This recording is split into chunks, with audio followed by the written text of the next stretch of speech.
Chapter 4. Matthias set up a solitary makeshift camp that night. After a frugal meal, he wrapped his habit tight around his body to ward off the chill breeze and settled down to sleep. Alone with his bitter thoughts about the ungrateful shrews, the young mouse finally dozed off. Sometime before dawn, he became aware of movement and sound nearby. Carefully, Matthias slitted one eyelid open. His feet were warm. He felt the extra weight of a blanket that had been draped over him while he was asleep. The guerrilla union of shrews and mossflower had returned. Small campfires had been lighted, and breakfast was being prepared. Matthias decided that it must be nearly daybreak. Turning on his side, he kept up the pretense of sleep. Ignoring the presence of the shrews, he drifted back into a warm slumber. It was fully daylight when he reawakened. The sun beat down through the trees, mixing its rays in the pale blue smoke of the cooking fires. Log-a-Log brought toasted wheat cake and a bowl of herb tea. Sitting up, Matthias accepted them non-committally. He ate and drank in silence while Log-a-Log folded the blanket and packed it away. The shrew stood beside him and gave a short, nervous cough. Matthias, I'm sorry about what happened yesterday. As you can see, we've decided by majority vote to come along with you. The young mouse continued to ignore him. Log-a-Log slumped down. Matthias, listen. We shrews of the Union try to run our lives along democratic lines. You must not think too harshly of us. The shrew who spoke out against accompanying you was only stating chapter and verse of the act. I was wrong to hit him. Jacques did right to uphold his argument. Matthias arose and shouldered his bundle. Look, Log-a-Log, don't talk to me about your silly rules. Subsection 3, paragraph 4, and all that nonsense. You are either with me or against me. I haven't got valuable time to waste on a lot of shrew union rules and disputes. Log-a-Log picked up his pack and smiled broadly at the young mouse. Matthias, my friend, we are with you to a shrew. Tooth, claw, and nail.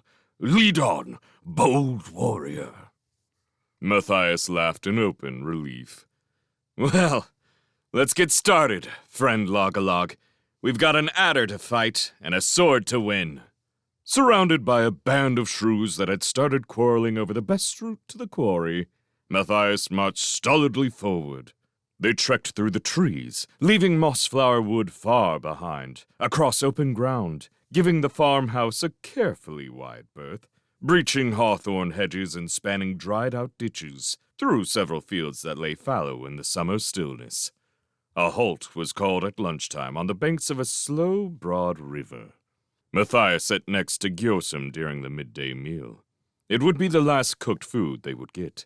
Stealth and secrecy would be the order of the day upon the other side of the river. No fires, no noise. Matthias flicked a pebble into the water. How are we supposed to cross this lot? He asked. Jacques spoke through a mouthful of bread. Log-a-Log. How else? That's how he got his name, you know.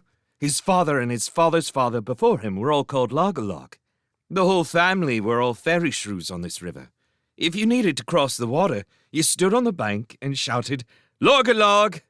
Here, let's see if it still works. Jacques walked to the river's edge. Cupping her paws around her mouth, she called in a ululating voice, Log-a-log-log-log-log-log-log-log!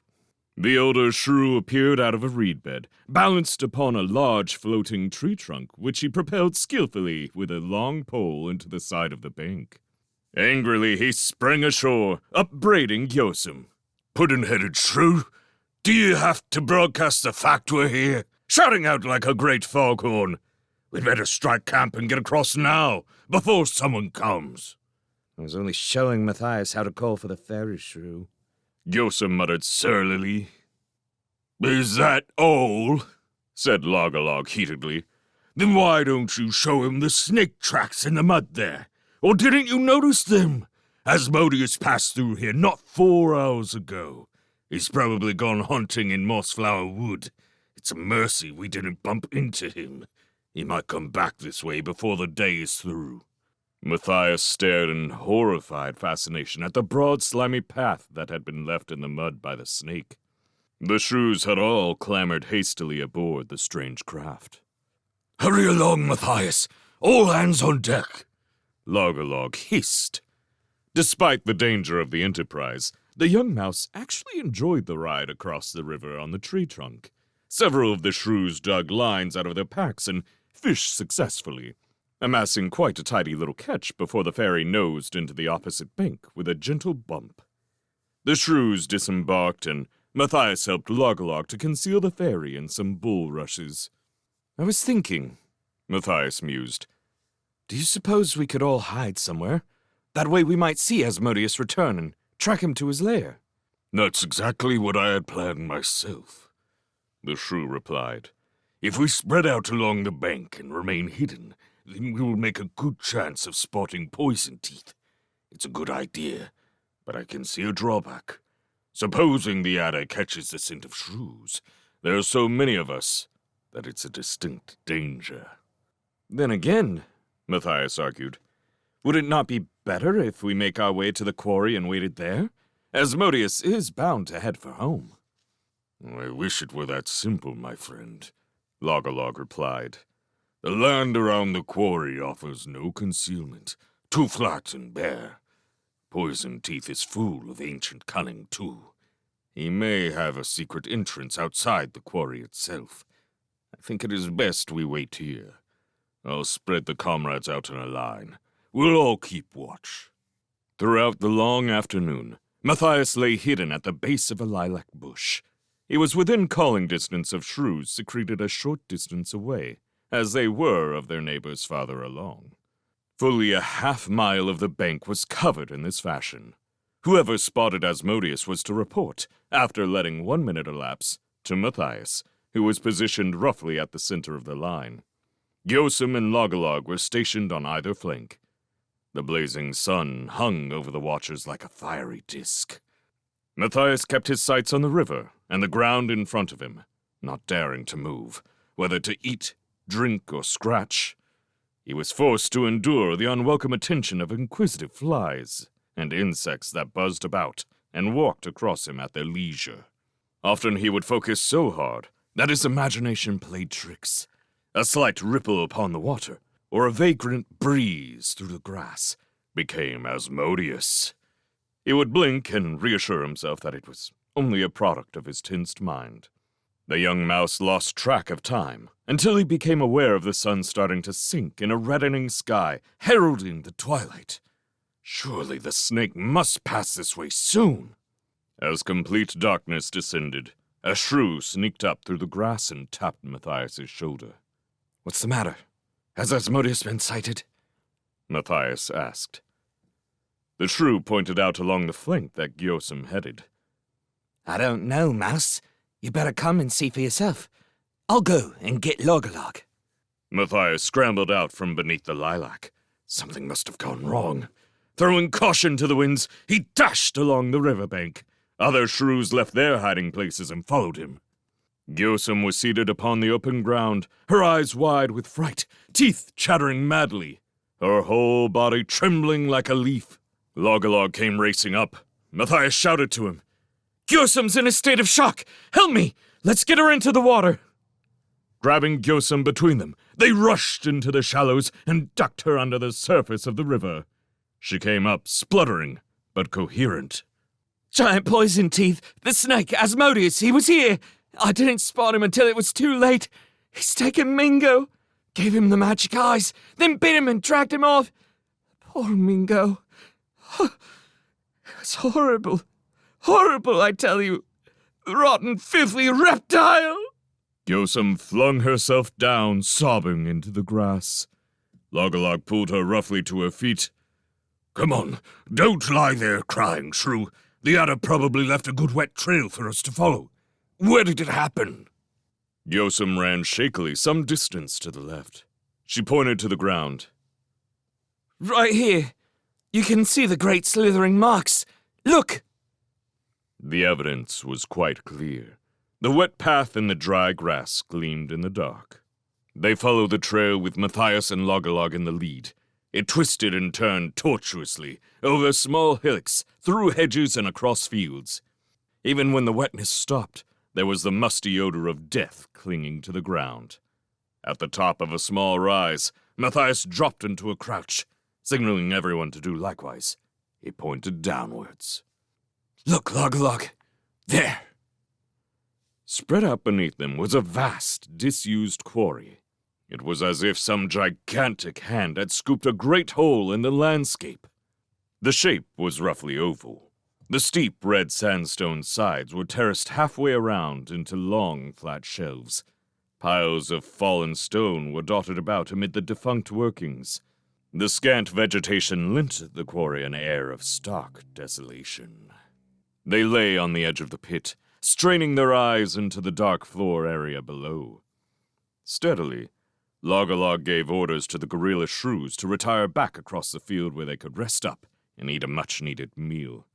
Only he and Gyosim remained at the edge of the quarry with Matthias, who settled any further debate by saying, "I'm going down there for a look as soon as it's light."